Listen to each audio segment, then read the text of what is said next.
Hola, bienvenidos. En este video vamos a hablar de un spoiler de esta serie, así que diciendo esto, comenzamos. Poi miró a su hermano, quien se esforzaba para parecer serio, pero ella lo descifró, negando con la cabeza y con una leve sonrisa. Le dio un empujoncito juguetón en la cabeza, llena de cariño. Por fin conseguiste una pareja de verdad, bromeó Poi con una sonrisa, oliendo otra vez profundamente sus sales aromáticas. Todas esas exnovias que tuvo Jung, ninguna vino a casa. Si papá se entera me da mucho miedo de que no lo acepte, dijo Jung en voz baja, suspirando. Aunque Poi dijera que vio una película, eso no significa que le importe saber que yo también soy así, que me gustan los chicos.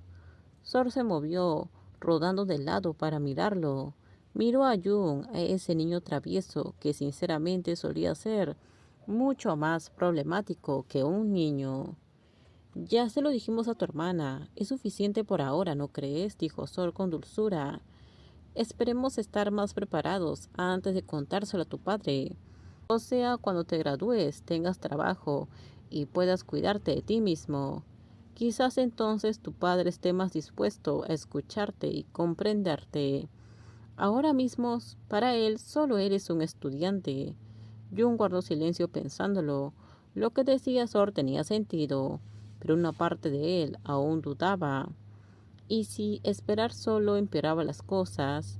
¿Y si papá se enojaba con él por ocultar algo importante? Se giró y abrazó al hombre mayor, el hombre que ahora ostentaba oficialmente el título de su novio. Quiero intentar hablar con él, solo una vez, murmuró Jung, pero no sé por dónde empezar. Creo que necesito tiempo para entenderlo primero. No quiero decirlo y después arrepentirme. Sor murmuró en respuesta, acariciando suavemente la espalda de Jung. No quería que Jung se desbordara de ansiedad, así que cambió el tono y desvió la conversación hacia un tono más ligero. Por cierto, hay muchísimas fotos tuyas de la infancia con Tai, tantas que pensé que eran hermanos, o que Tai era el hijo de tu padre, dijo riendo, justo ahora dándose cuenta de cuánto Tai aparecía en el álbum de fotos. Miró a Jun, que ahora estaba acurrucado, tratando de dormir.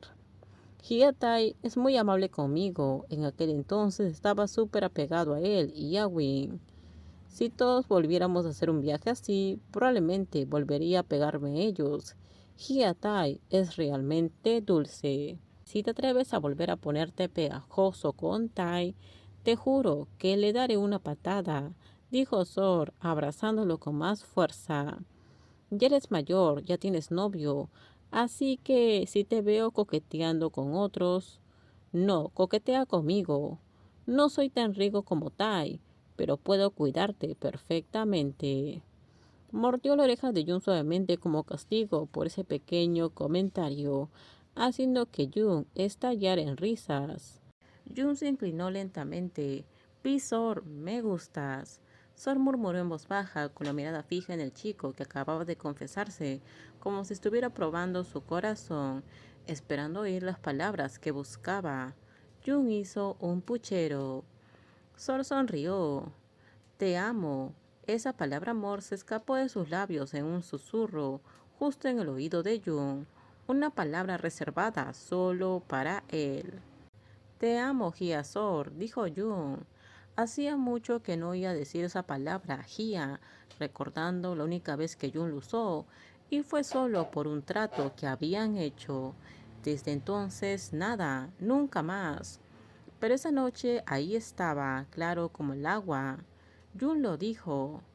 Te juro por Dios que tengo muchas ganas de celebrar cuando me llamas Gia, pero estamos en casa de tu padre, así que lo dejaremos para cuando volvamos a casa, susurró Sor. Aguanta, Sor, solo un poco más, se lo repetía.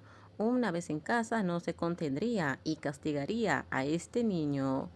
Llámame Gia así otra vez, pero solo cuando seamos nosotros dos, ¿de acuerdo? ¿Por qué? Porque quiero que se sienta especial. Quiero ser más que eso, tu pi, tu gia. Sor se quedó en silencio. ¿Y tu marido? Jun se ruborizó al escuchar esas palabras. A la mañana siguiente, Sor se levantó temprano. Al bajar, encontró al padre de Jun ya completamente despierto, viendo las noticias de la mañana. Nunca he visto a Jun traer a nadie a casa aparte de Tai y Win, dijo el padre mientras preparaba el desayuno. Así que me alegra mucho que se lleve bien contigo. La verdad es que al principio pensé que no se llevarían bien. Jung es muy dulce, dijo Sor con un tono ligero, pero con la honestidad justa para insinuar algo más. El padre no dijo nada de inmediato, estaba concentrado, preparando el desayuno. Cuídalo por mí, Sor, dijo su padre, con dulzura. Puede que Jung sea un poco hablador a veces, pero es un buen chico. Sor sonrió de oreja a oreja. Las palabras que dijo el padre, cuídalo, la forma en cómo lo dijo, le dio toda la seguridad que necesitaba. Terminamos, déjenme sus comentarios ustedes qué opinan sobre este spoiler. Por favor, si gustó el video, dale me gusta, suscríbanse, bye bye.